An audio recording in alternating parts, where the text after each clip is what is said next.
বিজয়ের আরও এক ধাপ উত্তরণের জন্য অভিনন্দন। জুলাই ঘোষণাপত্র সফলভাবে প্রণয়নের এই কঠিন কাজের সাথে যুক্ত সকলকে আন্তরিক ধন্যবাদ এবং মোবারকবাদ। এই গুরুত্বপূর্ণ অবদানের জন্য আপনাদের কাছে বাংলাদেশ কৃতজ্ঞ থাকবে। তবে এই ঘোষণাপত্রে কি জাতির আকাঙ্ক্ষা পূর্ণ করতে পারছে? না, পারে নাই। এই ঘোষণাপত্র আরও সর্বাঙ্গ সুন্দর হইতে পারত যদি কিছু সীমাবদ্ধতা দূর করতে পারত। এটা হয় নাই সম্ভবত দুইটা কারণে। এক, রাজনৈতিক দলগুলোর মধ্যে অর্গানিক ইন্টেলেকচুয়াল ক্যাপাসিটি বা বুদ্ধিবৃত্তিক ক্যাপাসিটি এটা না থাকা, বা নেহায়তি বিপ্লবের আকাঙ্ক্ষা বুঝতে ব্যর্থ হওয়া। আমি এই জন্যই বলি যে বিপ্লবের আকাঙ্ক্ষা প্রচলিত রাজনৈতিক দলগুলো ধারণ করতে না পারলে নতুন রাজনৈতিক শক্তি উত্থিত হবে। আসেন এখন আমার মতে এই ঘোষণাপত্রে 5টা প্রধান সীমাবদ্ধতা নিয়ে আলাপ করি। অনেকেই অনেক বিষয় নিয়ে আলাপ করতেছেন, সবগুলোই ভ্যালিড।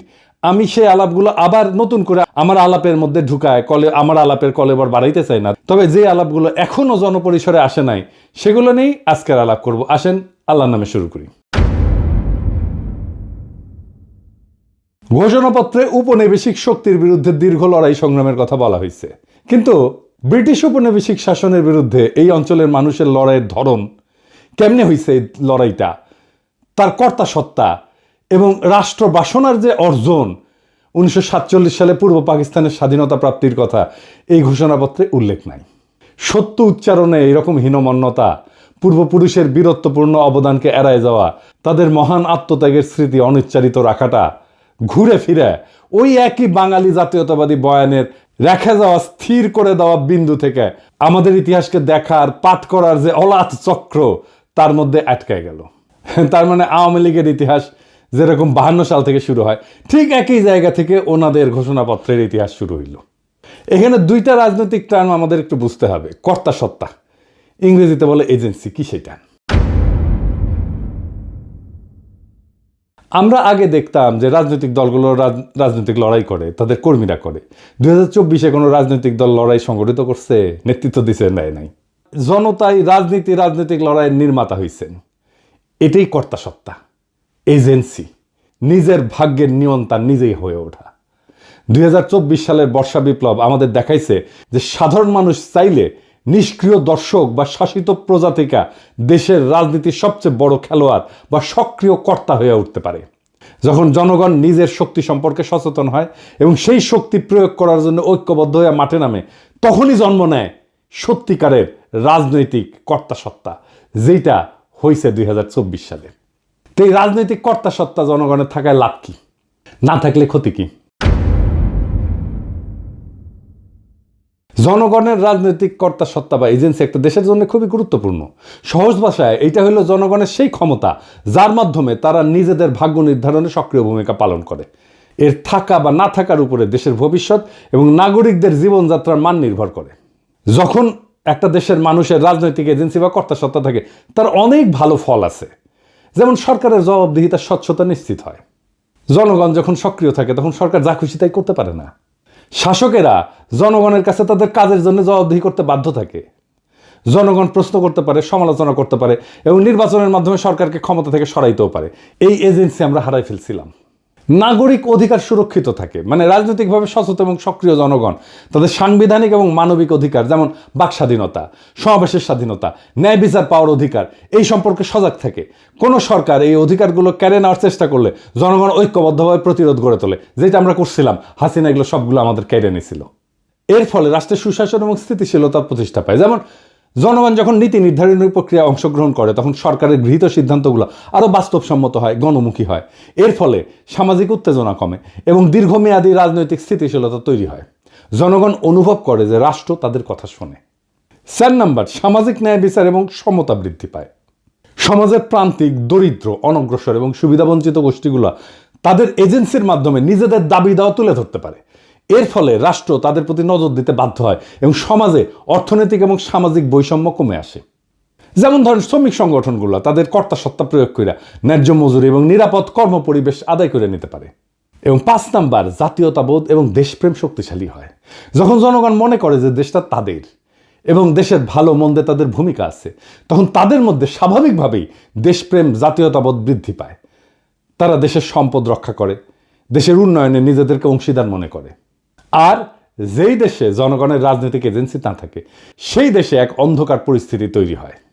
সেই দেশের স্বৈরাচারী আর নিপীড়নমূলক শাসনের জন্ম হয়, যেটা হাসিনার আমলে হয়েছে। শাসকেরা যা খুশি তাই করতে পারে, সরকার ধীরে ধীরে স্বৈরাচারী হয়ে ওঠে এবং জনগণের উপরে নিপীড়ন নির্যাতন চালায়, ভিন্ন মতকে শক্তি দিয়ে দমন করা হয়। হাসিনা যা যা করছে, হাসিনার আমলে আমরা এজেন্সি হারাইছিলাম, আমাদের কর্তা সত্তা হারাইছিলাম, ব্যাপক দুর্নীতি এবং সম্পদ লুণ্ঠন হয়, কারণ সরকারের কোনো জবাবদিহিতা থাকে না। রাষ্ট্রীয় সম্পদকে ব্যক্তিগত সম্পদে পরিণত করা হয়। ক্ষমতাসীন এবং তাদের মদতপুষ্ট একটা গোষ্ঠী ব্যাপক দুর্নীতিতে জড়ায় পড়ে, দেশের সম্পদ বিদেশে পাচার হয়ে যায় এবং সাধারণ মানুষ রাষ্ট্রীয় সম্পদের সুফল থেকে বঞ্চিত হয়। একই জিনিস ঘটছে হাসিনার আমলে। এর ফলে দেশ অর্থনৈতিকভাবে পঙ্গু হয়ে যায়, ধনী গরিবের মধ্যে বৈষম্য আকাশচুম্বী হয়। এজেন্সি না থাকলে নাগরিক অধিকারের চরম লঙ্ঘন হয়। যেখানে এজেন্সি নাই সেখানে অধিকারও নাই। মানুষের কথা বলার স্বাধীনতা, সংবাদপত্রের স্বাধীনতা, এমনকি নিরাপদে বেঁচে থাকার অধিকারও কেড়ে নেওয়া হয়। আইন বিচার ব্যবস্থা ক্ষমতাসীনদের হাতিয়ারে পরিণত হয়। দেখছেন না হাসিনার আমলে যা যা হয়েছে, সব আমাদের এজেন্সি বা কর্তা সত্তা হারানোর ফল। এর ফলে জনগণ দ্বিতীয় শ্রেণীর নাগরিকে পরিণত হয়। তাদের জীবন, সম্পদ, সম্মান সব হুমকির মুখে থাকে এবং জবাবদিহিতা না থাকায় অযোগ্য ব্যক্তিদেরকে গুরুত্বপূর্ণ পদে বসায় এবং দেশের জন্য ক্ষতিকর সব সিদ্ধান্ত নেয়। যেহেতু জনগণ কথা বলতে পারে না, তাই সেই ভুল বা সিদ্ধান্তগুলোই চলতে থাকে এবং রাষ্ট্র হিসেবে দেশটা ব্যর্থ হইতে শুরু করে। এর ফলে শিক্ষা, স্বাস্থ্য, অর্থনীতির মতো সমস্ত গুরুত্বপূর্ণ কাজ ভেঙে পড়ে একে একে এবং দেশের ভবিষ্যৎ অন্ধকার হয়ে যায়। সামাজিক স্থবিরতা দেখা দেয়, হতাশা দেখা দেয়। জনগণ যখন দেখে যে দেশে ভালো মন্দ তাদের কিছুই করার নাই, কিছু যায় আসে না, তখন তাদের মধ্যে তীব্র হতাশাবোধ এবং বিচ্ছিন্নতাবোধ জন্মায়। তরুণ প্রজন্ম দেশের প্রতি আস্থা হারায় ফেলে এবং সুযোগ পেলে দেশ ছেড়ে চলে যেতে চায়। সমাজের সৃষ্টিশীলতা এবং অগ্রগতির পথ বন্ধ হয়ে যায়। তার মানে জনগণের রাজনৈতিক এজেন্সি বা কর্তা সত্তা, এটা হইতেছে একটা সুস্থ কার্যকর রাষ্ট্রের হৃৎপিণ্ড। এটা থাকলে রাষ্ট্র জনগণের শক্তিতে বলীয়ান হয়, আর না থাকলে সেই রাষ্ট্র একটা অন্তঃসার শূন্য কাঠামোতে পরিণত হয়, যে কোনো সময় যেটা ভেঙে পড়তে পারে। আমরা আমাদের এজেন্সি, আমাদের কর্তা সত্তা এই 2024-এ নিজের হাতে নিতে পারছি। এটাই 2024-এর বিপ্লবের সবচেয়ে বড় সাফল্য। এইবার আসেন আমাদের জুলাই ঘোষণাপত্রের দ্বিতীয় সীমাবদ্ধতার কথা বলি। বাংলাদেশের সাম্প্রতিক ইতিহাসের গুরুত্বপূর্ণ সবগুলো ঘটনার কথা উল্লেখ আছে এখানে, খুব ভালো। 1975 সালের 7ই নভেম্বরের সিপাহী জনতার বিপ্লবের কথাও আছে, কিন্তু 1975 সালের 15ই আগস্টের বিপ্লবের কথা নাই। কেউ আর তারে ওন করে না। এই জন্যেই আওয়ামী লীগ মরসিয়া গাইতে পারে, বঙ্গবল্টু মরে নাই। 1975-এর 15 আগস্ট দেশপ্রেমিক সেনাবাহিনী শেখ মুজিবের বাকশাল সরকারকে উৎখাত করে। সেই বিপ্লব জনতা অভিষিক্ত করে, পথে নামে আসা তাদেরকে অভিনন্দিত করে। সিপাহী জনতার বিপ্লব কি আকাশ থেকে পড়ছে? 90-এর সামরিক স্বৈরাচারের বিরুদ্ধে গণ অভ্যুত্থানের পর 3 জোটের রূপরেখা এটা লেখা হয়েছিল, সেটা লঙ্ঘন করছে। বিজয়ী দলসমূহের মধ্যে রাজনৈতিক সমঝোতা ভঙ্গ, জন আকাঙ্ক্ষা পূরণের যে ব্যর্থতা এবং পরবর্তীতে সেই অভ্যুত্থানের অঙ্গীকার ধারণ করতে না পারার কারণে পর্যায়ক্রমে বাংলাদেশ রাষ্ট্রের অগণতান্ত্রিক চরিত্র ধারণের অশুভ পরিণতির উল্লেখ এই জুলাই ঘোষণাপত্রে নাই। তত্ত্বাবধায়ক সরকার ব্যবস্থা ধ্বংস করার বিষয়ে উল্লেখ নাই। কেন, কিভাবে এই ফাংশনিং ব্যবস্থাটা ধ্বংস হইল সেটার কোনো উল্লেখ আছে? নাই। তবে একই ঘটনা আবার ঘটলে আমি সেটাকে কিভাবে বাধা দেব?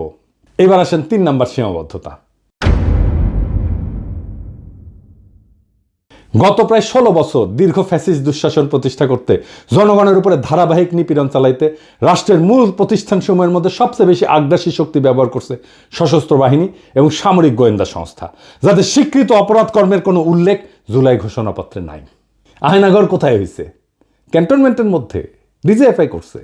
এতেও 36শে জুলাই পর্যন্ত হেলিকপ্টার ব্যবহার কইরা, খুন জখম কারফিউ জারি কইরা, ইন্টারনেট বন্ধ কইরা, সেনাবাহিনী নামায় গুলি চালানোতে নেতৃত্ব প্রদানকারী খুনি জেনারেল চক্রের সকল রাষ্ট্রদ্রোহী অপরাধের ঘটনাগুলো লুকায় ফেলা হয়েছে।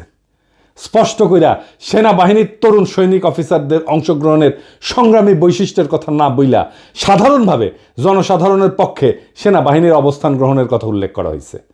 সত্য কথা, ইনসাফের কথা, ন্যায়ের কথা এবং সঠিক কথাটা হইতেছে যে মার্চ টু ঢাকা কর্মসূচির দিন 36শে জুলাই বা 5ই আগস্ট বিপুল গণস্রোত এবং প্রধানত সৈনিকদের চাপের মুখে শীর্ষ সামরিক নেতৃবৃন্দ চূড়ান্ত এবং শেষ পর্বে গণ অভ্যুত্থানে বাধা না দিয়া 5 তারিখে আরও প্রাণহানি এবং রক্তক্ষয় এবং জাতীয় বিপর্যয় এড়াইতে সহায়তা করছে। 4 নম্বর সীমাবদ্ধতা। হাসিনার ফ্যাসিবাদী শাসন প্রতিষ্ঠার পেছনে ব্যবহৃত সবচেয়ে দুর্বিষহ অস্ত্র সাংস্কৃতিক যুদ্ধের নাম ছিল ইসলামোফোবিয়া। দেশের ধর্মপ্রাণ সংখ্যাগরিষ্ঠ মানুষ, আলেম ওলামা, মাদ্রাসা ছাত্রদের বিরুদ্ধে লাগাতার এই অস্ত্র ব্যবহার কইরা হাসিনা যুদ্ধ চালায় গেছে।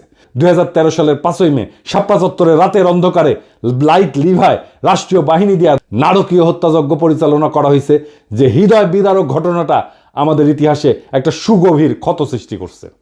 ব্রিটিশ উপনিবেশিক শাসনকাল থেকে শুরু করে সকল আজাদী আন্দোলনে, অধিকার আদায়ের সংগ্রামে এদেশের ধর্মপ্রাণ মানুষ, আলেম ওলামা এবং মাদ্রাসা শিক্ষার্থীদের অংশগ্রহণ, আত্মত্যাগ এবং অবদানকে সবসময় অবহেলা, আড়াল এবং মুছে দেওয়ার একটা দুষ্ট ক্ষত আমাদের ইতিহাসে গেড়ে বসছে।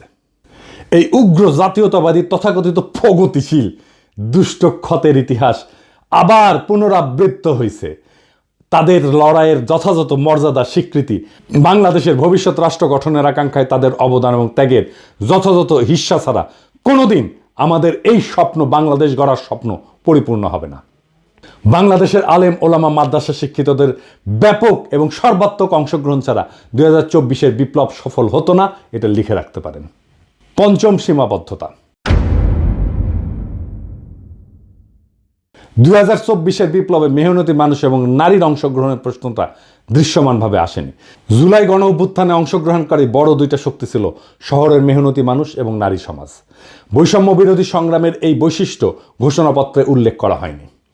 অর্থনৈতিকভাবে অনগ্রসর জনগোষ্ঠী এবং নারী সমাজ যে রাষ্ট্রীয়, অর্থনৈতিক এবং সামাজিক স্তরে সৃষ্ট বৈষম্যের অবসান চায়, জুলাই গণ অভ্যুত্থানে সেই আকাঙ্ক্ষা খুব স্পষ্টভাবে ফুটে উঠছিল। এই জনগোষ্ঠীর সমানাধিকারের আকাঙ্ক্ষা আন্দোলনের অগ্রভাগে ছিল, নেতৃত্ব দিছিল এবং তাদের বেশিরভাগই হতাহত হয়েছে। অধিকার সচেতনতা, বঞ্চনার বিরোধিতা এবং ইনসাফের ধারণা এই জনগোষ্ঠীকে সংগঠিত করার একটা গুরুত্বপূর্ণ ভূমিকা রাখছে।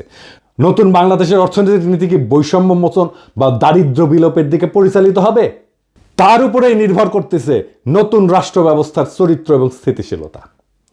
কর্মসংস্থান, শিক্ষা এবং সামাজিক কর্মকাণ্ডে নারীর নিরাপত্তার পরিবেশ তৈরি কইরা জুলাই গণ অভ্যুত্থানে অংশগ্রহণকারী নারী সমাজকে ত্যাগ এবং অবদানের যথাযথ স্বীকৃতি দিতে হবে। এই ঘোষণাপত্র পড়া মনেই হয় না যে এই বর্ষা বিপ্লব ছিল একটা শহুরে দরিদ্রদের লড়াই। আমাদের এলিটরা সবসময় আমাদের মুরগি দেখায় আর ডাল খাওয়ায়। সুকুমার রায়ের একটা ছড়া আছে, নাকের বদলে নরুল পাইলাম, তাইরে নাইরে না, আমাদের হাতে নরুন ধরায় দিছে। রাজনৈতিক দলগুলোকে বলবেন, জিজ্ঞেস করবেন পয়েন্ট ধরে ধরে যে কেন আপনারা এই বিষয়গুলোকে যুক্ত করেন নাই, না হলে তারা নিজেদেরকে দেশের মালিক ভাবা বন্ধ করবে না। রাজনৈতিক দলগুলোকে মনে রাখতে হবে দেশের মালিক জনগণ, জনগণই সার্বভৌম ক্ষমতার উৎস। আপনারা আশা জাগান কিন্তু ডেলিভার করতে পারেন না, খুবই হতাশাজনক। জুলাই ঘোষণাপত্র একটা গুরুত্বপূর্ণ মাইল ফলক, এতে কোনো সন্দেহ নাই, কিন্তু এটা কোনোভাবেই শেষ গন্তব্য না, শেষ কথা না। এটা আমাদের দীর্ঘ লড়াই, ত্যাগ এবং স্বপ্নের এক ক্ষণিক প্রতিফলন, যার পেছনে আছে বহু রক্ত, অশ্রু আর আশার গল্প।